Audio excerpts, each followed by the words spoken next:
Grant, something that we did on your show the most recent Monday is that we covered the cap allocation on how the 49ers have allocated their finances to their roster and how we felt they've done a really good job doing that. And we went through team by team in the NFC West and talked about how each of the other teams have done it. And our main conclusion was that when it comes to financially building a roster, the 49ers have actually done the best job in the NFC West. I mean, you got the Rams, where they're spending a lot of money on a quarterback who's not even on their team anymore and frankly wasn't very good for most of his tenure on that team. You've got the Seattle Seahawks, who to me, they weren't spending enough money on premium positions. They were spending money on individual players who were all great players, but they didn't have enough money invested in both their defensive line and their offensive line outside of Dwayne Brown.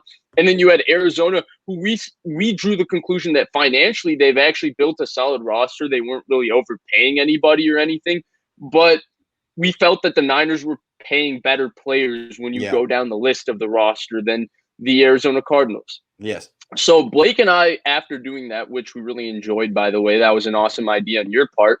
We wanted to do the same thing, but we wanted to do it against the top two teams in the NFC, right? So Tampa Bay, I think both of us, all three of us probably look at as the best team in the NFC right now and one of the 2 or 3 favorites to win the Super Bowl today. No question. So I look at Tampa Bay's roster and I think it's excellent. So let's go through that right now with the same exercise. And Grant, if you're ready, I'll go to you first. Otherwise, I'll go to Blake. And let's compare how the Niners and the Buccaneers have basically allocated finances down their roster and see who's done a better job between these two teams. Well, right off the bat, what I noticed about the Bucs is their top two. First of all, they have no one making more than $16 million. That's it. The 15, 16 is right is where they're capped out at this year. And their top 2 highest paid players are wide receivers, Mike Evans, Chris Godwin. And they can do this because their quarterback, Tom Brady, is at 10.5. So that's pretty interesting right off the bat. Then you have guys on their line, and Pierre-Paul, Ali Marpet, Ryan Jensen, fairly standard. Devin White, $8 million. That's a first-round pick. OJ Howard, that hurts. But yeah, I mean, it seems like the top of their salary structure is really good right off the bat. Agree. Blake? Yeah, so they're an interesting case, right? Like, usually you don't need to pay receivers. It's not really considered a premium position, yet their 2 highest paid players are the receivers, and you say, well, how do they do that? And you have to do a little digging, but Tom Brady's contract is kind of spread out interestingly, where if you got to look to 2022 and 2023, where he's actually getting paid more than he should, more than $10 million, because $10 million for Tom Brady is obviously ridiculous. But then, kind of like Grant mentioned, like once you get past those 3, there's a lot of linemen: Jason Pierre-Paul, Marpet, Jensen, William Golston, Shaq Barrett, Vita Vea. And then you think about what they did in the Super Bowl. They dominated the Chiefs O-line, and then they dominated the Chiefs D-line with their offensive line. And it makes sense, right? Like they're most of their highest paid players are on the defense and offensive line. And it's so simple in the fact that, they're dominating the other team's offense and defensive line. Well, how? Well, they invest high picks. They got Wirfs. They've taken Vita Vea, and then they pay these guys. So I think that's really telling in how they're able to dominate both the offense and defensive lines. And it also helps that some of those guys are just absolutely insane. Like Shaq Barrett's pressure rate has been in the top 5 the last few years. Tristan Wirfs came in and was one of the best tackles in the league. So those things help and all that. But, they're drafting linemen high, and they're paying them to keep them around. Yep. Yeah, I think you both hit all the main points. The first thing, right, it's shocking to see a team in the NFL that we consider as the top roster or top 2 roster in the NFL, that their 2 highest paid in terms of number against the cap is their 2 number 1 and number 2 wide receiver, right? Who else does that? You know who else does that? Cleveland. Really? Oh, yes, right. Odell and Jarvis Landry. Yeah. It seems to be like the new wave. If you're cheap at quarterback, why not go big at wide receiver? Because going big is only 15 million, 16 million. It's not like Right, 20. but to be fair, Cleveland's gonna that number will rotate with Cleveland in 1 year with Myles Garrett's contract kicking in, and then Baker Mayfield's extension will change that. True. But you're right, that is Yeah. interesting because I view Cleveland and Tampa Bay as the two best overall rosters currently in the NFL, and so that is interesting. But just going down the list, you talked about it, Blake, right? Their investment, when you go down their offensive line, Ryan Jensen is a good center, a very good center, a top 10 center, in fact. Ali Marpet is one of the best guards in the NFL. Tristan Wirfs, their first-round pick, he's highly paid. Donovan Smith, who I think is the worst player on their offensive line, but he's still a good left tackle in the NFL. You know, a starting left tackle in the NFL. He's up there. Then you go to their defensive line. Vita Vea, monster. Shaq Barrett, monster. Ndamukong Suh. You just go down the list of all the players that are highly paid on this roster, and it starts up front with their offensive and defensive lines. And I am a little bit old school because everything I've learned about football, every book I've read, every coaching clinic and all of that, it always starts with you got to build up an offensive and defensive line to compete in the NFL. And that's what the Tampa Bay Buccaneers did. Now they have a quarterback who's cheap, right? Tom Brady's contract is just a ridiculous steal, as it always seems to be. And so the roster, when you go down the list, you see like names like Gio Bernard and all of them, and you're like, wow, Antonio Brown, and they're in like the 3-4 million. I mean, that's what I wanted to say. Yeah. Right. Antonio Brown is what against the cap? He's $3 million against the cap. And then Gio Bernard is $1 million against the cap, I think. That's all right. That's all just right. Those are just massive bargains. But Grant, here's what I was really impressed by when I look at Tampa Bay's, right? We'll get into comparing it to the 49ers right here in just a bit. But what I did want to say is you and I talked about something on Monday, and we talked about the prime of a cornerback, right? Yes. You mentioned that you believe the prime of a cornerback is really 20 to 27. Like after that, it's really tough to rely on their body once they get the second contract, all of that thing. Well, Tampa Bay subscribes to that same exact mentality. If you go down their list, all their secondary players do not cost a lot against their cap. But the thing is that all their secondary players are below 25 and highly drafted players. Antoine Winfield Jr. was a high second-round pick. Sean Murphy-Bunting was a high second-round pick. Carlton Davis was a high second-round pick. And so when you look at that, and then the fact that they then pay all their defensive linemen, who most of them they signed, right? Shaq Barrett was a signing. And Ndamukong Suh was a signing. They didn't draft any of those guys outside of Vita Vea. So when you look at that roster construction, to me, it's interesting because it builds on the topic that we were talking about on Monday. And it makes sense if you look at sign D linemen. I like that. Makes sense. Right. Because D linemen have a longer shelf life. You could get them at 28 and have 5, 6, 7 years. That's what the Niners did with Justin Smith. Right. Right. You signed D linemen. I feel like, though, it's kind of easy to say that, but in all actuality, edge players get paid a lot. Trey Flowers got paid $19 million, and I don't think he's ever had more than 10 sacks in a year. He got a lot of money. But what I will say is that I do think we see more bargain edge rushing signings over time that build up to being great players. Like, do you remember when Seattle stole Cliff Averill and Michael Bennett in the same offseason? Like, we can talk about the Legion of it was this same exact roster construction. Exactly. Justin Houston's available right now. Cam Chancellor was cheap, right? Earl Thomas was cheap. Richard Sherman was cheap. And then they were paying, in terms of relative to the rest of their defense, they were paying Red Bryant and Chris Clemens. And then they were paying Cliff Averill and Michael Bennett. And those guys they drafted was Bruce Irvin. Right. And he wasn't even a true edge player because they played him as a Sam linebacker on base. So to me, that's really interesting. And now let's get into comparing and contrasting this to the 49ers, right? Because I think there is a clear comparison in that these are two teams that are both clearly heavily invested in both their lines. So, Grant, what do you think? I mean, forget the players, right? We're just talking about the financial allocation of these rosters. What are things that you see? Who do you think has done a better job? Yeah, I mean, I'm looking for – there's not that many players who are overpaid on this roster. O.J. Howard is one. That's $6 million that they don't really need to be spending. Maybe William Golston. But honestly, they have mostly bargains on their roster. And it seems like it's pretty apparent that they have an extra $17 million that they're working with here that the Niners don't. That's the difference between Brady and Garoppolo. It's just a better roster. I feel like it's a cut above what the Niners have. And to understand why is just to look at the fact that they don't have anyone making $27 million. Not anyone. No one even close. The highest is Mike Evans at 16.6. So that's a big advantage for this team. There's no D Ford in here. There's no Jimmy Garoppolo in here.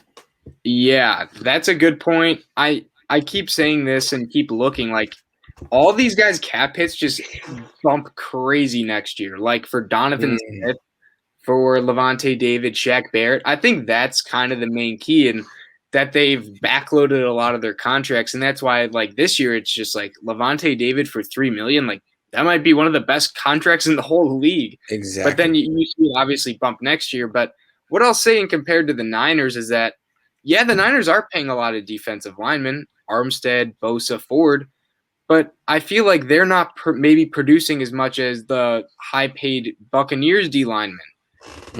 Like Barrett, JPP. I'd rather have those as my edge than probably a combination of Bosa and Ford.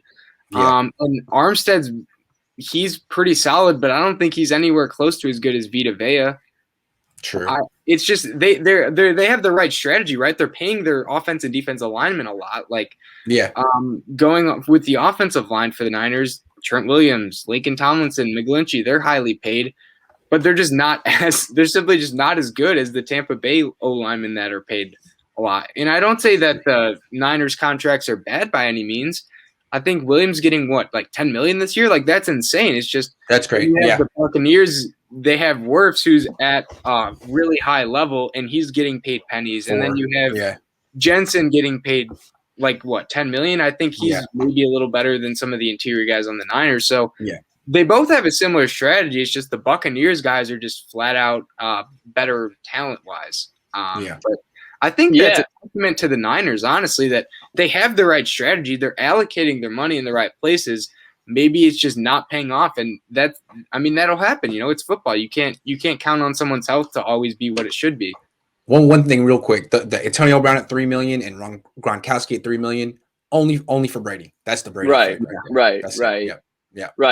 But not just if you look at that, right? You mentioned the offensive lineman, and I agree with you. Outside of Trent Williams, because his contract at $10 million this year is just one of the biggest bargains in the NFL. It's like Levante David at $3 million. But if you remove him, I'd rather have Ali Marpet than either of the Niners' two interior linemen. And I love Aaron Banks, but I think Ali Marpet is an elite guard in the NFL.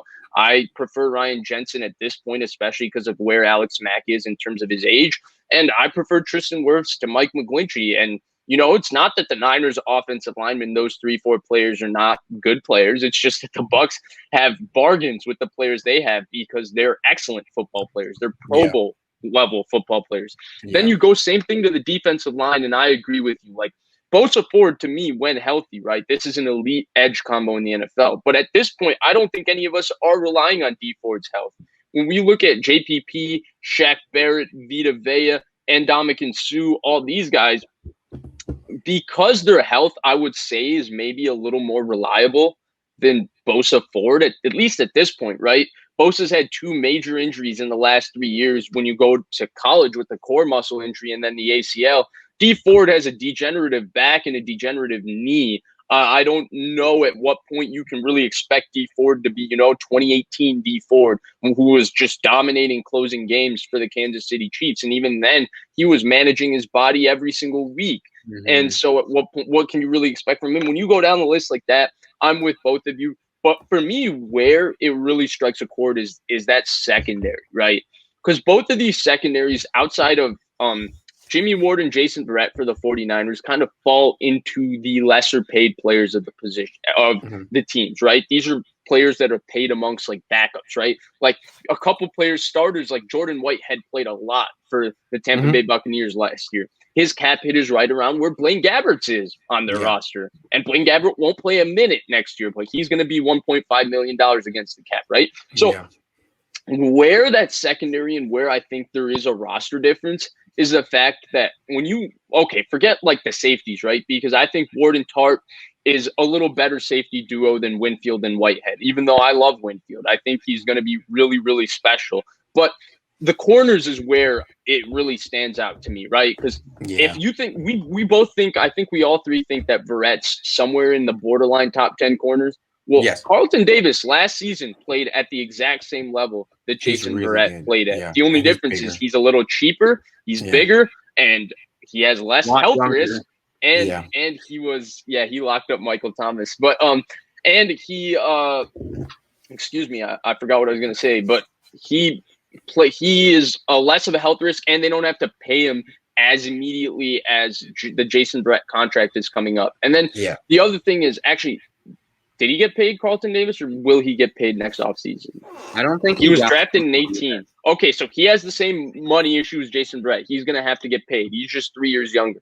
But the number 2, number 3 corner is where I really look at, because Jamel Dean and Sean Murphy-Bunting are really, really solid athletes. Yeah, they are. Pretty solid corners, especially when you got a pass rush like what they have. Yeah. To me, that's better than Emmanuel Mosley. That's better than Ambry Thomas. That's better than Diamador Lenore. That's just better than what the Niners have across the board when you look down, when you go Jamel Dean and Sean Murphy-Bunting. And because of that, I think that's what gives Tampa Bay the real advantage, because they're not spending as much. It's just that their investments were in terms of draft picks. So the Niners guys aren't these highly drafted players at corner, which is why we prefer the trio of Carlton Davis, Sean Murphy-Bunting, and Jamel Dean to Jason Verrett, Emmanuel Mosley, and I guess K'Waun Williams. But I really look at the depth across the board, and that's where I think Tampa Bay really separates themselves. And I think why that is, Grant, I would say, one, it starts with the quarterback, right? Them being able to first sign their quarterback so they didn't have to give up any draft capital to get their quarterback, and 2, with their quarterback being so cheap. But the other thing is that I think it starts from a philosophical perspective, that the Tampa Bay Buccaneers have taken an organizational approach that they want to draft a cornerback in the 2nd and 3rd round every year. And if you look at the cornerback types that they've drafted, it's all the same. Carlton Davis, Jamel Dean, Sean Murphy-Bunting, they're all height, weight, speed prospects. So they've looked to draft these elite athletes at corner and look to develop them and help them out by giving them pass rush, which what they spent money on. So I think that's where philosophically Tampa Bay, other than the quarterback obviously making less money, is where they get the slight edge over the 49ers. Because the Niners are different, right? They draft their defensive linemen and sign their corners. Right. I prefer Tampa's method because I want younger corners, straight up. Yep. Also, there's one big advantage that we haven't even mentioned, and it's the fact that the Niners are paying $12 million more for people that aren't even on their team than the Buccaneers. The 49ers have $14 million in dead cap. Half of that's from Quan Alexander. Buccaneers have $2 million. And 1.3 is going to Shaquille Barrett, so I don't even know how that's dead cap. I don't know. Exactly. That makes no sense. When you think about it, that's $12 million plus the difference between Jimmy Garoppolo and Tom Brady is $17 million. So that's $29 million that Tampa has to play with right there. You can do a lot with that. And they have. There's not like they're wasting it on some stiff like D Ford or something like that. They have a really good team. This team is really good. Yeah. Right. Yeah. Right. And, and again, I think both of those 2 points are really important, especially the D Ford one. And I think that's where I get maybe a little bit concerned, because Quan Alexander is a high cap hit relative to the rest of this roster next year, because there's not really a highly paid player on this roster outside of Jimmy Garoppolo. And so Quan Alexander is a high cap hit, and he's not going to be on the team.